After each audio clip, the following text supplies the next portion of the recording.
भगवान श्री कृष्ण के माता पिता वसुदेव व देवकी किस पाप के कारण कारागार में बंदी थे। श्रीमद् देवी भागवत महापुराण की एक कथा के अनुसार एक बार राजा परीक्षित के पुत्र जन्मेजय ने सत्यवती पुत्र महर्षि व्यास जी से कई प्रश्न पूछे। वसुदेव तथा देवकी ने ऐसे कौन से कर्म पूर्व जन्म में किए थे जिससे उनके यहाँ परमात्मा भगवान श्री कृष्ण का जन्म हुआ। धर्मपरायण वसुदेव जिनके पुत्र के रूप में साक्षात भगवान विष्णु अवतरित हुए, वे कंस के कारागार में क्यों बंद हुए? उन्होंने अपनी पत्नी देवकी के साथ ऐसा क्या अपराध किया था जिससे कंस के द्वारा देवकी के 6 पुत्रों का वध कर दिया गया? जगत की सृष्टि करने में समर्थ भगवान श्री कृष्ण ने माता देवकी के गर्भ में रहते हुए ही अपने माता पिता को बंधन से मुक्त क्यों नहीं कर दिया? वे 6 पुत्र कौन थे? वह कन्या कौन थी जिसे कंस ने पत्थर पर पटक दिया था और वह हाथ से छूटकर आकाश में चली गई और पुनः अष्टभुजा के रूप में प्रकट हुई?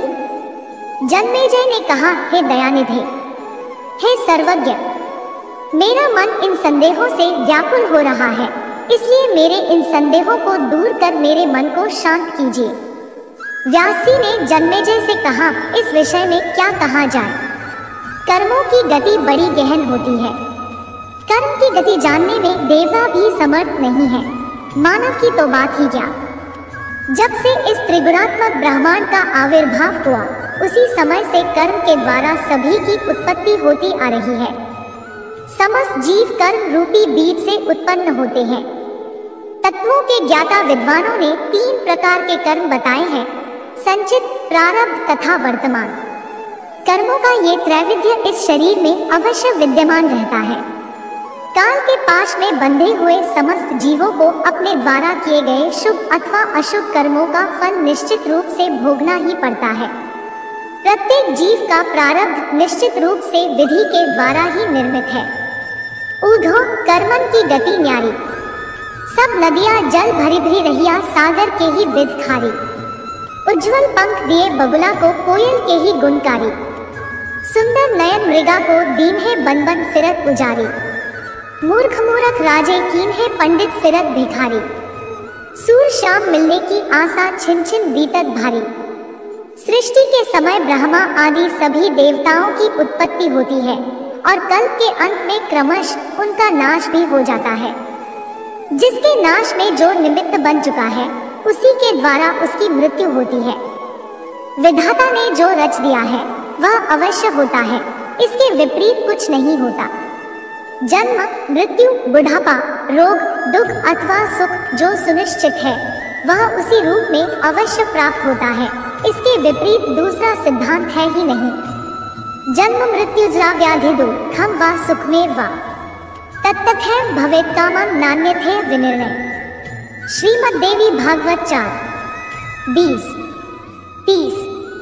राग, द्वेष आदि भाव स्वर्ग में भी होते हैं और इस प्रकार ये भाव देवताओं, मनुष्यों तथा पशु पक्षियों में भी विद्यमान रहते हैं।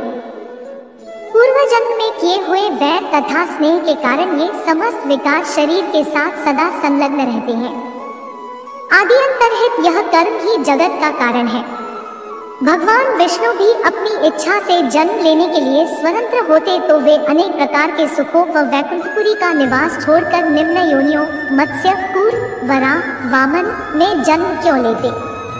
ब्रह्मा आदि सभी देवता भी कर्म के वश में हैं और अपने किए कर्मों के फलस्वरूप सुख दुख प्राप्त करते हैं। प्रत्यक्ष दिखाई देने वाले सूर्य और चंद्र कर्म से ही नियमित रूप से परिभ्रमण करते हैं तथा सबको सुख प्रदान करते हैं, किंतु उनके शत्रु राहु के द्वारा उन्हें होने वाली पीड़ा दूर नहीं होती। सूर्यपुत्र शनैश्चर मंद और चंद्रमा क्षयरोगी तथा कलंकी कहे जाते हैं। बड़े बड़े देवताओं के विषय में भी विधि का विधान अटल है। भगवान विष्णु को रामावतार ग्रहण करके वनवास का दारुण कष्ट, सीताहरण का महान दुख, रावण से युद्ध व पत्नी परित्याग की असीम वेदना सहनी पड़ी। उसी प्रकार कृष्णावतार में बंदीगृह में जन्म, गोकुल गमन, गोचारण, कंसवध और फिर द्वारका के लिए प्रस्थान आदि अनेक सांसारिक दुखों को भोगना पड़ा। रामावतार के समय देवता कर्म बंधन के कारण वानर बने थे। और कृष्णावतार में भी कृष्ण की सहायता के लिए देवता यादव बने थे। वसुदेव तथा देवकी ने ऐसे कौन से कर्म पूर्वजन्म में किए थे जिससे उनके यहाँ परमात्मा भगवान श्री कृष्ण का जन्म हुआ। स्वयंभुव मनवंतर में जब माता देवकी का पहला जन्म हुआ था, उस समय उनका नाम कृष्ण तथा वसुदेव सुत्पा नामक प्रजापति थे। दोनों ने संतान प्राप्ति की अभिलाषा से सूखे पत्ते खाकर और कभी हवा पीकर देवताओं के 12,000 वर्षों तक तप किया। इंद्रियों का दमन करके दोनों ने वर्षा, वायु, धूप, शीत आदि काल के विभिन्न गुणों को सहन किया और प्राणायाम के द्वारा अपने मन के मल धो डाले। उनकी परम तपस्या, श्रद्धा और प्रेममयी भक्ति से प्रसन्न होकर श्री विष्णु उनकी अभिलाषा पूर्ण करने के लिए उनके सामने प्रकट हुए और उन दोनों से कहा कि तुम्हारी जो इच्छा हो मांग लो। तब उन दोनों ने भगवान श्रीहरि जैसा पुत्र मांगा। भगवान विष्णु उन्हें तथास्तु कहकर अंतर्धान हो गए।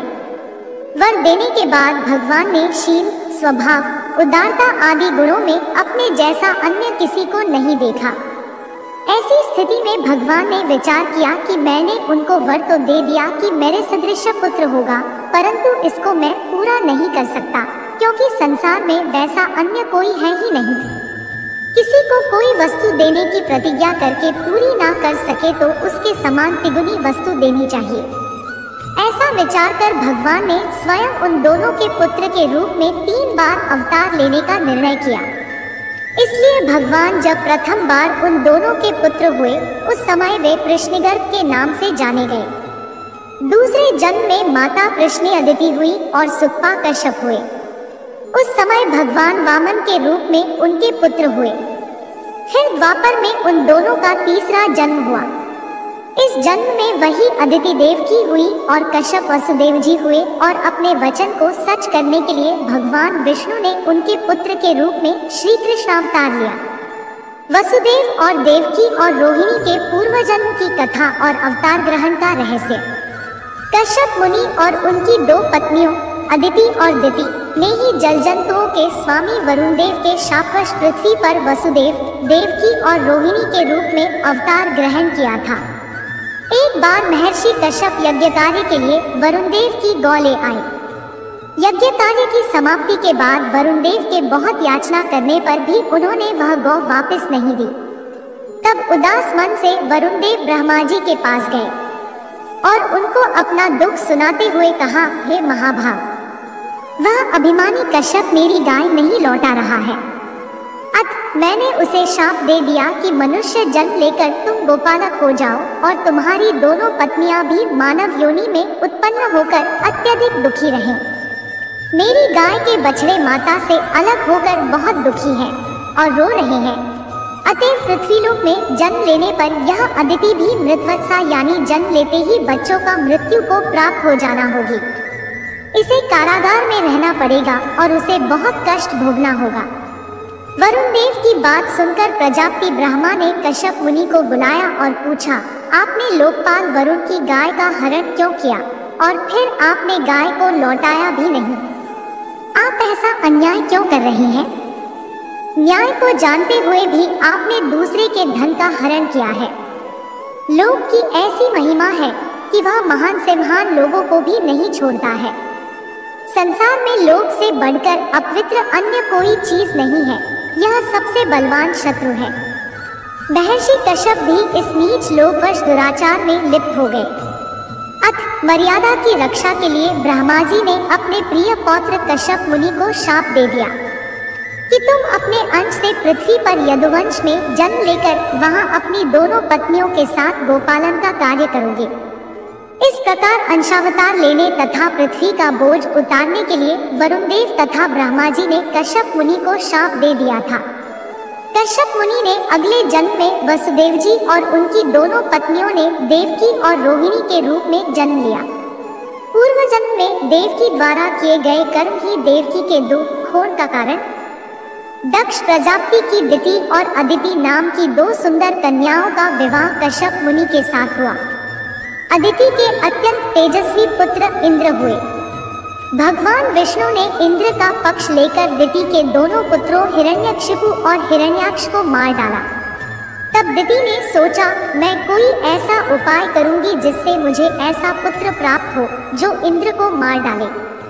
भगवान की कैसी माया है, लोग अपने को और अपने आत्मीय को तो बचाना चाहते हैं, लेकिन दूसरों से द्रोह करते हैं। यह द्रोह नरक में ले जाने का रास्ता है। तब इंद्र जैसे ओजस्वी पुत्र के लिए दिति के मन में इच्छा जागृत हुई। अतः वह अपने पति कश्यप जी को प्रसन्न करने के लिए उनकी सेवा करने लगी। दिति ने अपने मन का संयम कर प्रेम, विवेक, मधुर भाषण, मुस्कान व चितवन से कश्यप जी के मन को जीत लिया। वे दिति की सेवाओं से मुग्ध होकर जड़ हो गए। उन्होंने दिति से कहा, अब तुम जो चाहो हम करने को तैयार हैं।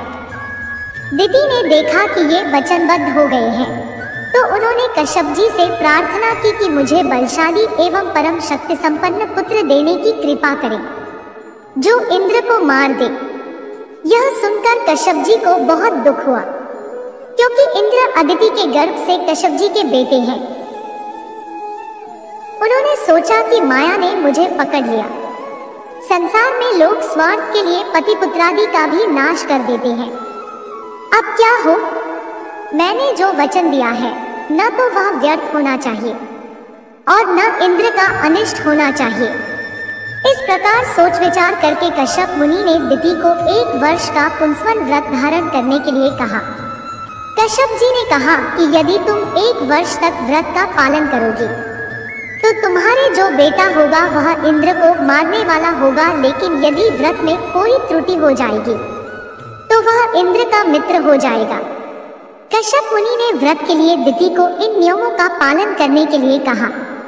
इस व्रत में किसी भी प्राणी को मन, वचन या कर्म के द्वारा सताए नहीं, किसी को शाप या गाली न दे, झूठ न बोले, शरीर के नख व बाल न काटे, किसी भी अशुभ वस्तु का स्पर्श न करे, क्रोध न करे, बिना धुला वस्त्र न पहने और किसी की पहनी हुई माला न पहने, जूठा न खाए, मांसयुक्त अन्न का भोजन न करे, शूद्र का और रजस्वला स्त्री का अन्न भी न खाए, जूठे मुंह, संध्या के समय बाल खोले हुए घर से बाहर न जाए, सुबह शाम सोना नहीं चाहिए। इस प्रकार इन निषिद्ध कर्मों का त्याग कर सदैव पवित्र और सौभाग्य के चिन्हों से सुसज्जित रहे। प्रात गाय, ब्राह्मण, लक्ष्मी जी और भगवान नारायण की पूजा करके ही कलेवा करें। सुहागिन स्त्रियों व पति की सेवा में संलग्न रहे और यही भावना करती रहे कि पति का तेज मेरी कोख में है। अपने पति की बात मानकर दिति उनके ओट से सुंदर गर्भ धारण कर पुंसवन व्रत का पालन करने लगी। वह भूमि पर सोती थी और पवित्रता का सदा ध्यान रखती थी। इस प्रकार जब उनका तेजस्वी गर्भकाल पूर्ण होने को आया तो दिति के अत्यंत दीप्तिमान अंगों को देखकर अदिति को बड़ा दुख हुआ। उन्होंने अपने मन में सोचा कि यदि दिति के गर्भ से इंद्र के समान महाबली पुत्र उत्पन्न होगा तो निश्चय ही मेरा पुत्र निस्तेज हो जाएगा। इस प्रकार चिंताग्रस्त अदिति ने अपने पुत्र इंद्र से कहा, इस समय दिति के गर्भ में तुम्हारा शत्रु पल रहा है, अतः ऐसा कोई प्रयत्न करो कि गर्भस्थ शिशु नष्ट हो जाए। दिति का वह गर्भ मेरे हृदय में लोहे की कील के समान चुभ रहा है, अतः जिस किसी भी उपाय से तुम उसे नष्ट कर दो। जब शत्रु बढ़ जाता है तब राज्यक्षमा रोग की भांति वह नष्ट नहीं हो पाता है। इसलिए बुद्धिमान मनुष्य का कर्तव्य है कि वह ऐसे शत्रु को अंकुरित होते ही नष्ट कर डाले। चतुर राजनीतिज्ञ वही है जिसे शत्रु के घर की एक एक बात का पता हो। इंद्र कोई साधारण राजनीतिज्ञ नहीं है। अपनी माता की बात मानकर इंद्र मन ही मन उपाय सोचकर अपनी सौतेली माता के पास गए। पाप बुद्धि इंद्र ने ऊपर से मधुर किंतु भीतर से विषभरी वाणी में विनम्रता पूर्वक दिति से कहा, हे माता, व्रत के कारण आप अत्यंत दुर्बल हो गई हैं। अतः मैं आपकी सेवा करने के लिए आया हूँ। जिस प्रकार बहेलिया हिरण को मारने के लिए हिरण जैसी सूरत बनाकर उसके पास जाता है, वैसे ही देवराज इंद्र भी कपटवेश धारण करके व्रतपरायणा दिति के व्रत पालन की त्रुटि पकड़ने के लिए उनकी सेवा करने लगे। एक दिन व्रत के नियमों का पालन करते करते बहुत दुर्बल हो गई।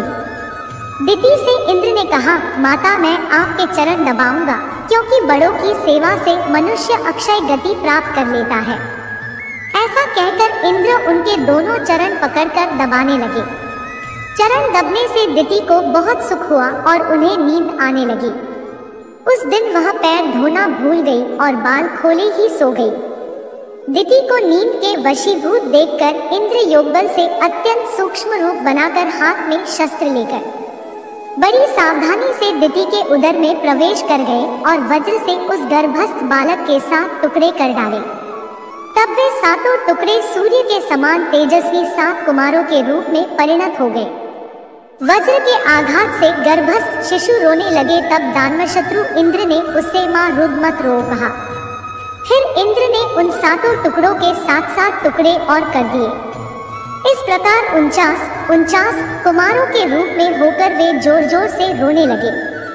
तब उन सबों ने हाथ जोड़कर इंद्र से कहा, देवराज, तुम हमें क्यों मार रहे हो? हम तो तुम्हारे भाई मरुदगण हैं। इंद्र ने मन ही मन सोचा कि निश्चय ही यह सौतेली मां दिति के व्रत का परिणाम है कि वज्र से मारे जाने पर भी इनका विनाश नहीं हुआ। ये एक से अनेक हो गए, फिर भी उदर की रक्षा हो रही है। इसमें संदेह नहीं कि ये अवध्य है, इसलिए ये देवता हो जाए। जब ये रो रहे थे उस समय मैंने इन गर्भ के बालकों को मां रुद्र कहकर चुप कराया था, इसलिए ये मरुदगण नाम से प्रसिद्ध होंगे। इंद्र ने सौतेली माता के पुत्रों के साथ शत्रुभाव न रखकर उन्हें सोपाई अर्थात सोमरस का पान करने वाले देवता बना लिया। छली इंद्र द्वारा अपने गर्भ को विकृत किया जानकर दिति जाग गई और दुखी होकर क्रोध करने लगी। यह सब मेरी बहन अदिति द्वारा कराया गया है। ऐसा जानकर दिति ने कुपित होकर अदिति और इंद्र दोनों को शाप दे दिया कि इंद्र ने छल पूर्वक मेरा गर्भ छिन्न भिन्न कर डाला है, उसका त्रिभुवन का राज्य शीघ्र ही नष्ट हो जाए।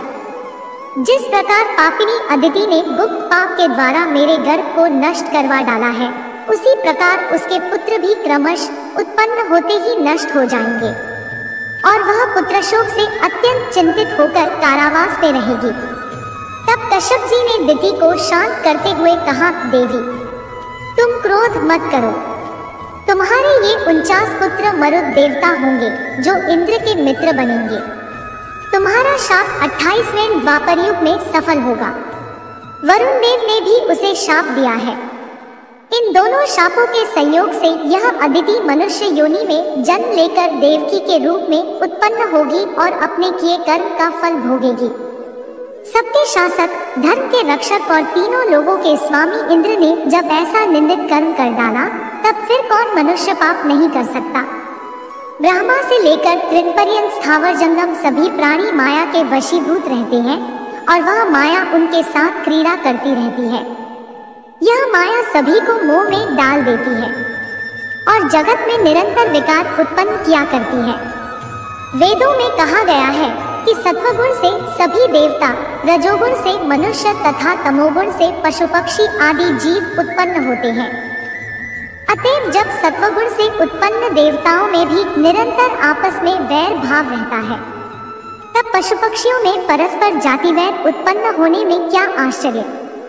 देवता भी सदा असंतुष्ट रहते हुए द्वेषपरायण होकर आपस में विरोध भाव रखते हैं।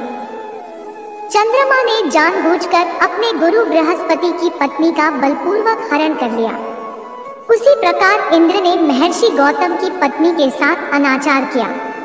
जगतपति भगवान विष्णु ने वामन रूप धारण कर छल से राजा बलि को ठग लिया, लेकिन विजय राजा बलि की ही हुई, जिन्होंने समस्त भूमंडल का दान कर दिया। भगवान विष्णु जो त्रिविक्रम कहलाते थे, छलने के लिए वामन बौना बने और उन्हें राजा बलि का द्वारपाल बनना पड़ा। ब्रह्मा जी वेदकर्ता और जगत की सृष्टि करने वाले हैं, किंतु वे भी सरस्वती को देखकर विकल हो गए। जब शिवजी की भार्या सती दक्षयज्ञ में जलकर भस्म हो गई, तब लोगों का दुख दूर करने वाले होते हुए भी शिवजी शोक संतप्त हो गए और कामाग्नि से जलते हुए यमुना नदी में कूद पड़े।